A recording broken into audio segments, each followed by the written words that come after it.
They say, oh my God, I see the way you shine. Take your hand, my dear, and place them both in mine. Allez, bonjour à tous et à toutes. Petite vidéo un peu particulière aujourd'hui. Premièrement, c'est vous qui allez bosser. Et c'est dans le bureau puisque la navigation en bateau, c'est pas seulement bouffer des milles, hein. Il faut aussi préparer ses navigations et il faut aussi ce qu'on appelle donc dans les diplômes anglo-saxons faire un passage planning, hein, donc préparer sa nave.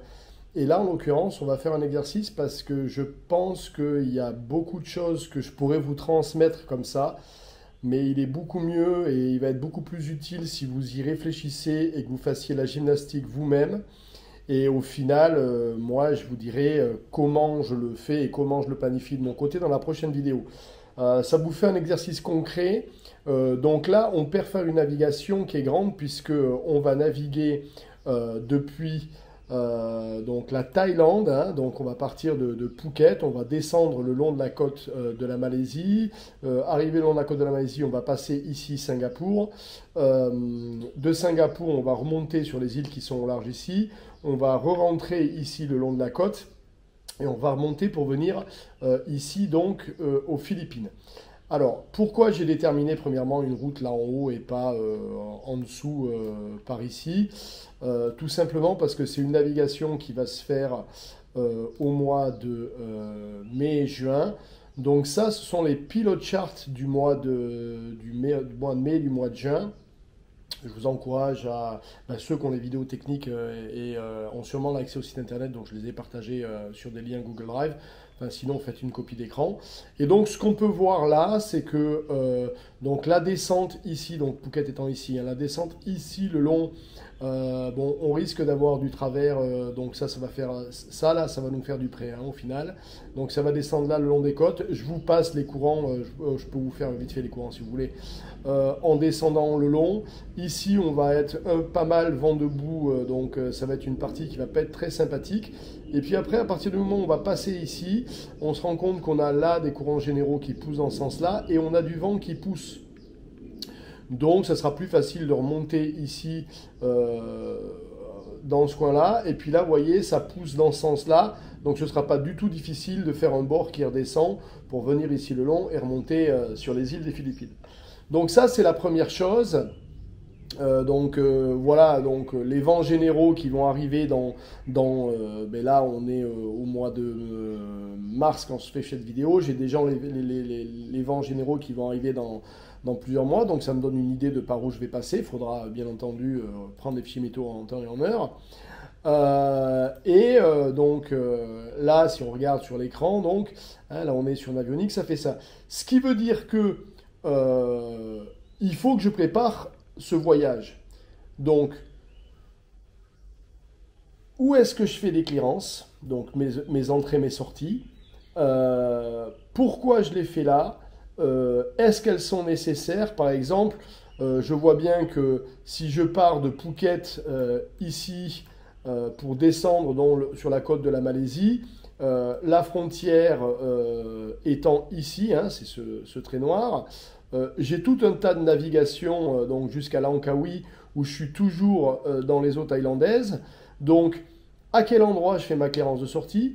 Est-ce que je dois faire ma clearance et partir immédiatement prendre la mer et aller directement en Langkawi? Est-ce que j'ai le droit de naviguer 4, 5 jours, 6 jours, une semaine dans les eaux thaïlandaises avant de rentrer sur Langkawi et de faire une clearance sur la Malaisie, sachant que le bateau est thaïlandais?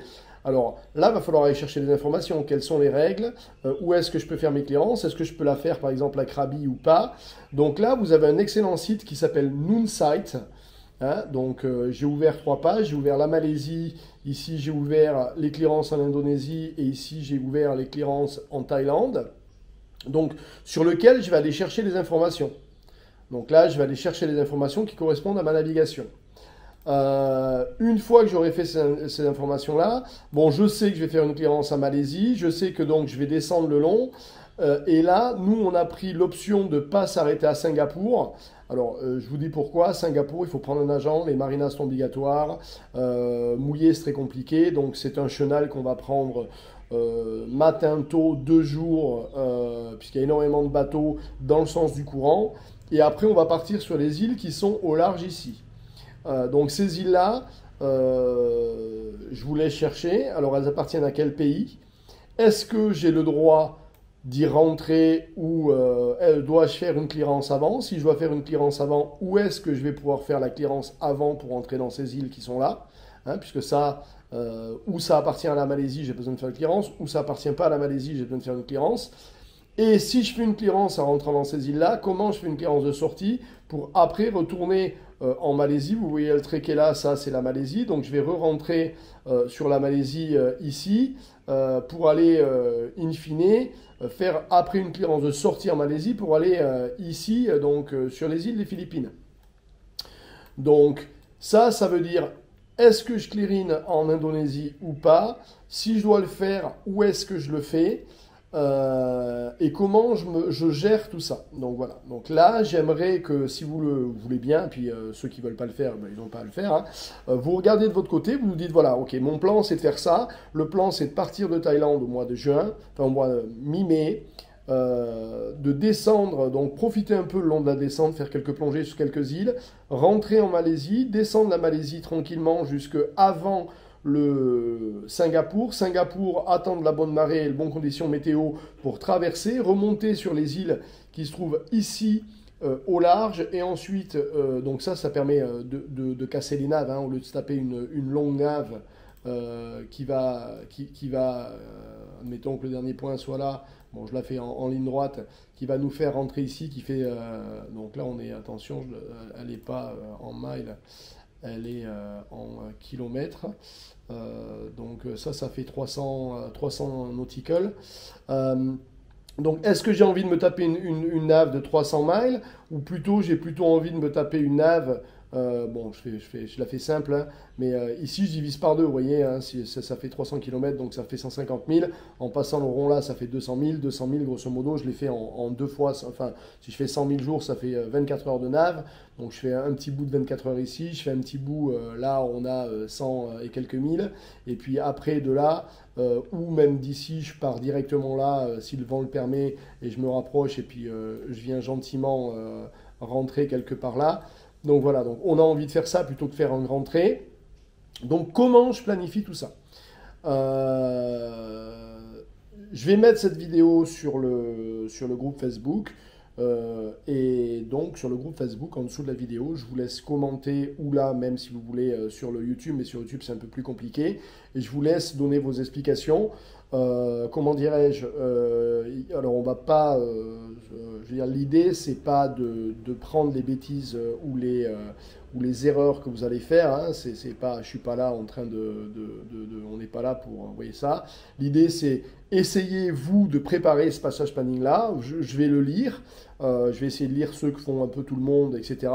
Derrière je vous dirai comment moi je le prépare et pourquoi je le prépare comme ça, et où est-ce que je vais faire mes arrêts et comment je les ai planifiés, où est-ce que je vais faire mes clearances et comment.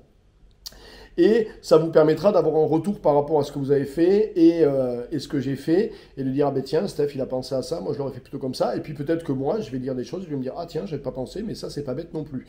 Donc voilà, ça permet, c'est vachement intéressant de partager à plusieurs une préparation comme ça, parce qu'on apprend les uns des autres. Et j'ai pas la science infuse, donc ça veut dire que là-dessus, pareil, il y en a certains qui vont me dire bah tu vois, moi je fais ça, et je dis ah ouais tiens c'est pas bête, on peut reconsidérer la nave.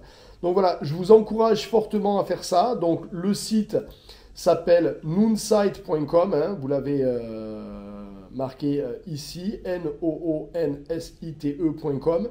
Vous cherchez la destination en question, Malaisie, et voilà, vous allez, alors c'est en anglais, hein, See Formality Details, vous avez juste à cliquer dessus, et gentiment, ça va vous offrir, voilà, ce qu'on fait avant d'arriver, ce qu'il faut faire, les formalités, etc., etc., le pavillon Q, machin, est-ce que j'ai besoin d'un AIS, pas besoin d'un AIS, où est-ce que sont les customs, où est-ce que sont les clearance out, et c'est le cas pour tous les endroits. Donc ici, voilà, vous avez la Thaïlande, vous allez chercher où est-ce que sont les formalités, etc., etc. Donc ça, c'est hyper important.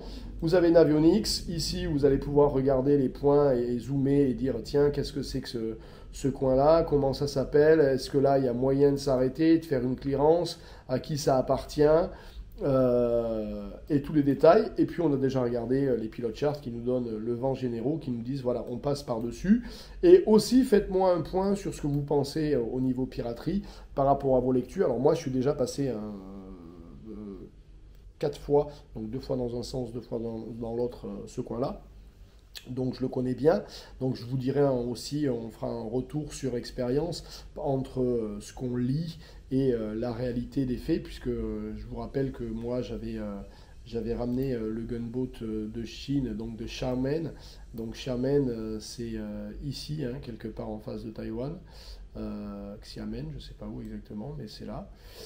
Et donc on était descendu ici, tout le long là. Enfin non, on n'avait pas fait ça. On était descendu, on a eu un souci ici au milieu, les systèmes de safran ont pété, donc on est rentré dans Hong Kong faire une réparation. On est reparti de Hong Kong, on est parti le long, ici au large. On a traversé là tout le long et on est descendu sur Singapour, un arrêt technique, on est remonté sur Phuket. Et j'avais fait une redescente et une remontée dans l'autre sens, donc vous voyez, ça commence déjà à cogner. Donc voilà, donc ce coin-là, je le connais bien. Dites-moi si certains d'entre vous se disent, mais moi, je serais plutôt passé par en dessous, et pourquoi vous seriez plutôt passé par en dessous ou pas. Voilà, je vous laisse travailler de votre côté. Je pense que vous avez des bonnes informations. Vous avez 3 sites. C'est un cas concret, c'est ce qu'on va faire. C'est pas dans votre langue natale, puisque là, pratiquement toutes les informations que vous allez trouver, elles sont en anglais. Et avoir l'envie et le désir de partir autour du monde, c'est aussi sortir de sa zone de confort.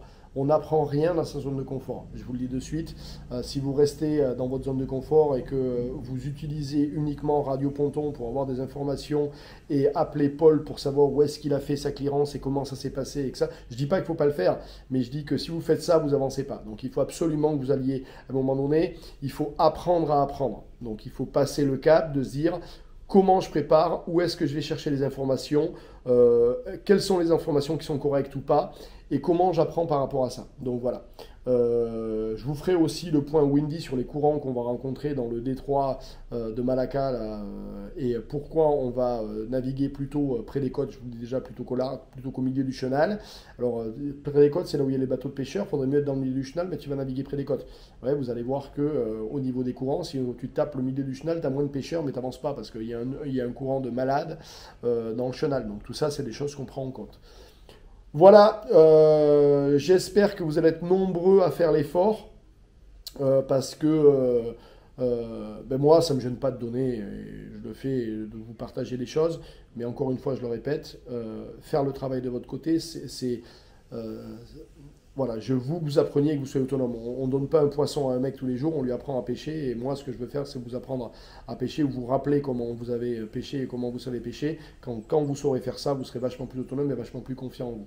Voilà, je vous remercie. Je vous dis à tous à la semaine prochaine où on vous fera, je vous dirai où je pense faire les clearances, comment on va les faire. Et puis aussi, ce qu'on va voir, c'est derrière en réalité, est-ce qu'on a réussi à suivre le plan qu'on s'était fait avant. Voilà, allez, merci à tous et à toutes et à la semaine prochaine.